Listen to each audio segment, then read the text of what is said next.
9 de la mañana, 1 minuto. Ustedes han escuchado hablar mucho sobre las consecuencias que ha traído el coronavirus en el sistema de salud, específicamente dándole mucha importancia, obviamente, a lo que se ha resentido, a lo presionado que se encuentra todo el sistema, pero también hemos escuchado hablar y mucho de los atrasos que ha generado en otro tipo de dolencias, en otro tipo de tratamientos, en la propia concurrencia, la imposibilidad de tener la presencialidad por parte de los pacientes con su médico tratante. El 17 de mayo los centros de salud vuelven a tener consultas médicas con un mínimo de presencialidad. La idea es saber si estamos preparados o de qué manera nos estamos preparando.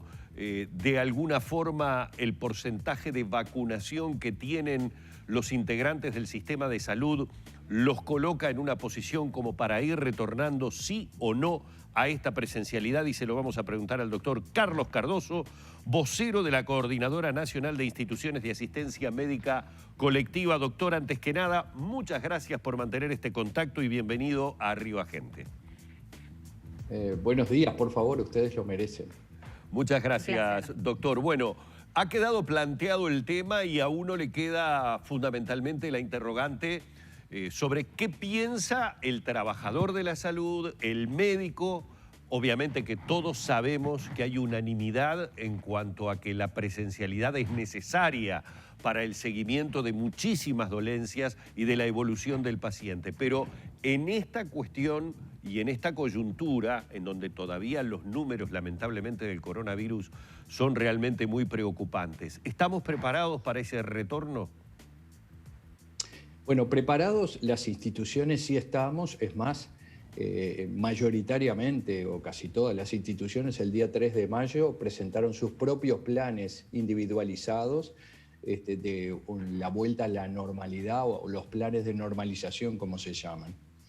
Es cierto que nosotros como coordinadora esperábamos que el plan comenzara a aplicarse más sobre junio, pero no por una creencia divina, sino por el hecho de que hay disposición de mucha cantidad de vacunas durante el mes de mayo y además hay mucha cantidad de uruguayos agendados, y entonces eso podría eventualmente generar una mayor seguridad en cuanto a evitar algunos brotes que podían sucederse, obviamente, cuando empieza a circular más gente por las instituciones. De cualquier manera, sí estamos preparados y va a comenzar a aplicarse el plan que ustedes conocen. En cuanto al personal de la salud que fue vacunado en forma priorizada, ya tiene más de 15 días después de la segunda dosis, tanto en la priorización 1 como en la priorización 2, y sabemos que el porcentaje, digamos, en total ronda como el 90% de personas vacunadas. Acá hay que tener presente también que hubieron algunos grupos de personas que no pudieron vacunarse por haber tenido la enfermedad, etcétera. Ustedes saben que hay que esperar que pasen 3 meses, pero de cualquier manera estamos muy conformes con el porcentaje de vacunación y creemos inclusive que se va a aumentar. De cualquier manera, frente a la respuesta sí estamos preparados. Creíamos que iba a ser dos o 3 semanas después, y esperemos que todo se haga dentro de las, digamos, no solo de la individualización de cada uno de los lugares para no generar, digamos, brotes intrainstitucionales, y además que se pueda llevar adelante sin problemas. Doctor, por otra parte, me parece que puede ser interesante diferenciar, porque estamos hablando prácticamente de 3 aspectos, podríamos decir, que son distintos: la consulta policlínica, lo que son los estudios de diagnóstico y lo que puede llegar a ser una coordinación de una cirugía de las que hablan que pueden ser de bajo riesgo. Son 3 situaciones diferentes, y también me quedo pensando en lo que se habla de que muchas camas que son de uso común, de sala, se están utilizando de repente para CTI. ¿Qué tanto puede complejizar eso la situación? Es un gran desafío logístico y organizativo todo esto. En cuanto a la reserva de camas para el manejo de la epidemia en sí, esas siguen igual, o sea, y además hay una ocupación alta en estos momentos, tanto en los centros de tratamiento intensivo como en los cuidados moderados para esta patología y como también en la parte de la respiratoria de las emergencias. En cuanto a lo que tiene que ver con la cirugía mínimamente invasiva o que no requiere internación más que unas horas, lo que se denomina cirugía de día, o los estudios que requieren locales especiales, ya sean sanatorios o no, que son invasivos también, estos estudios venían realizándose. Lo que seguramente aumenten un poco su proporción o su cantidad más bien absoluta, y eso también es un desafío logístico porque esto tiene circulación de personas que vienen de la vía pública y que obviamente tienen distintas edades, distintos niveles en cuanto a la vacunación. Y el desafío acá es justamente realizar todos los controles, cuidar muchísimo los aforos, el control de temperatura en cada uno de los lugares y además confiar en que directamente cada uno de nosotros somos responsables y frente a cualquier cuadro de estirpe respiratoria no vamos a concurrir, vamos a solicitar por vía telefónica la asistencia que corresponda y eventualmente presencial en el domicilio.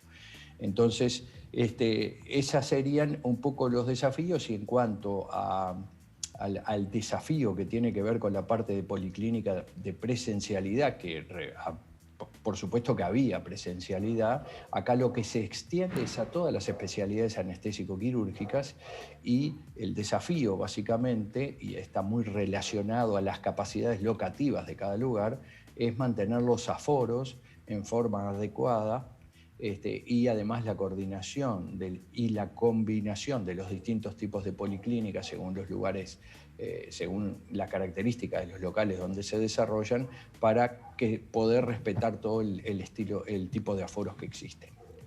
Doctor, uno ha escuchado a lo largo de estas últimas semanas, y reitero, todo esto tiene que ver con lo negativo de los números en cuanto al tema de coronavirus, el foco puesto en temas CTI, pero también, como le decía en el principio de la nota, las repercusiones que ha tenido en todo el sistema de salud.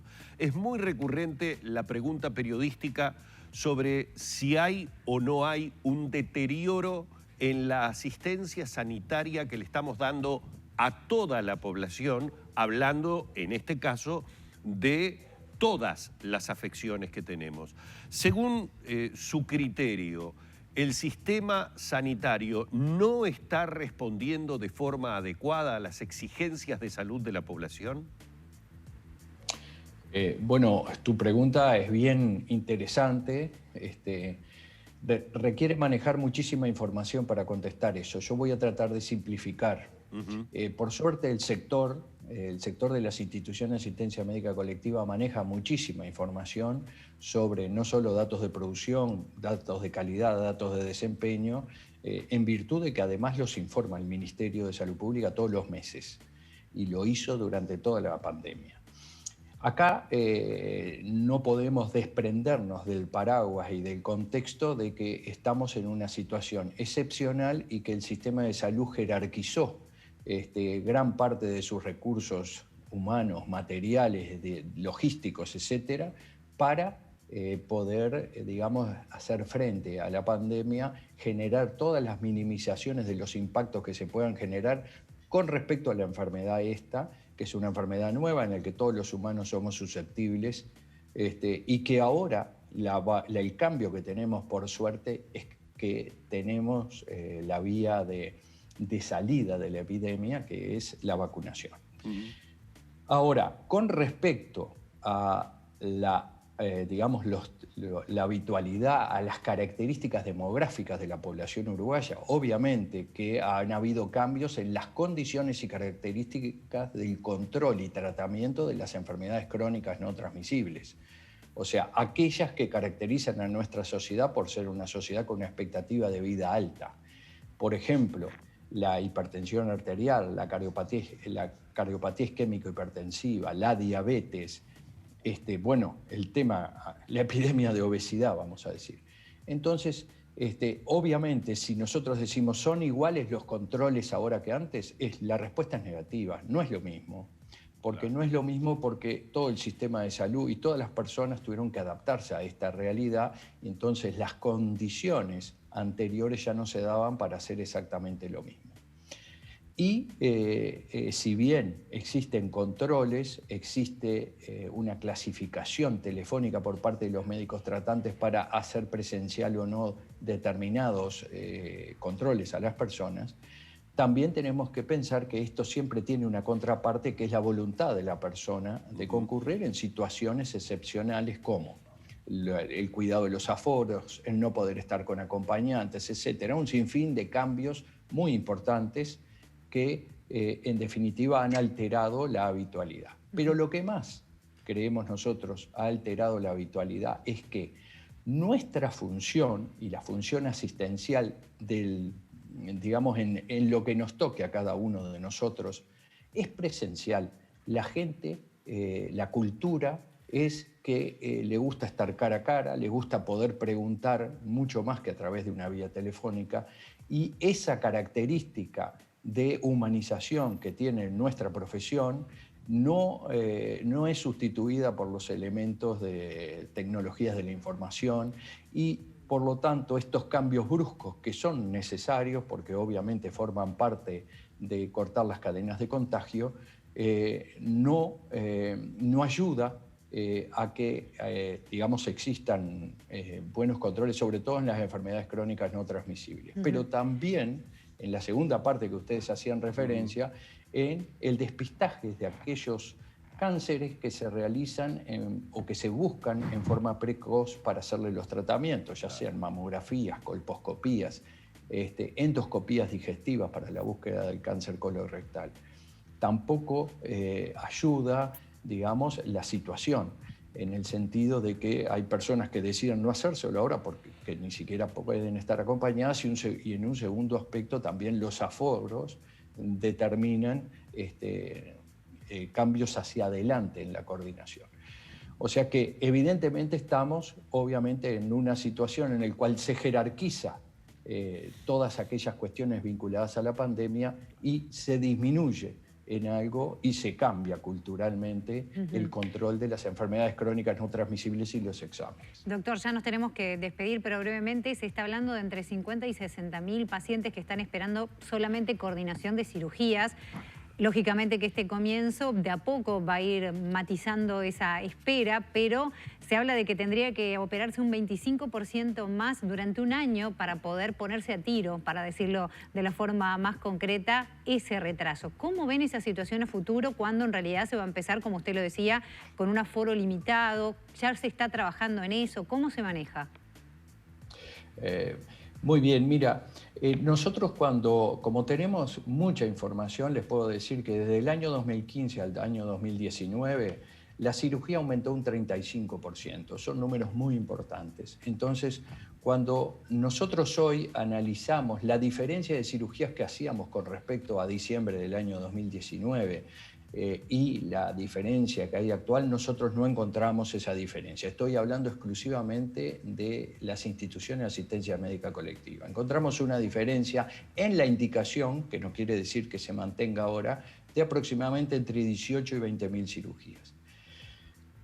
De cualquier manera, más allá de lo que sea acá, tal vez la cantidad es un hecho bastante menor, hay que determinar después si en realidad la indicación de esas cirugías va a estar realizada, y después hay que tener en cuenta toda la parte normativa de cómo se aplican por seguridad de los procedimientos y de las personas, y los plazos que están determinados por norma para la realización de estas cirugías.